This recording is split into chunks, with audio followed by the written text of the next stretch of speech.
Channel আনন্দে স্বাগতম। এই মুহূর্তের গুরুত্বপূর্ণ খবর হলো ঘূর্ণিঝড় রেমাল উড়িষ্যা উপকূল থেকে পশ্চিমবঙ্গের সমুদ্র উপকূল হয়ে আছড়ে পড়ে বাংলাদেশ।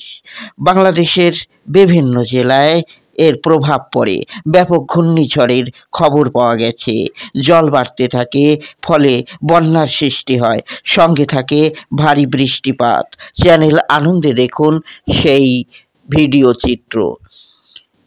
নানা জায়গায় সাময়িকভাবে জল বাড়তে থাকে, ফলে বিভিন্ন পুকুরে যারা মাছ চাষ করেন তাদের ব্যাপক ক্ষতির খবর পাওয়া গেছে। চ্যানেল আনন্দে দেখুন সেই কিভাবে হু হু করে জল বেড়ে চলেছে তার ভিডিও চিত্র। আমাদের বাংলাদেশ থেকে প্রতিনিধির পাঠানো ভিডিও চিত্র এই মুহূর্তের দেখুন চ্যানেল আনন্দের পর্দায়। ব্যাপক ক্ষতির খবর বাংলাদেশে।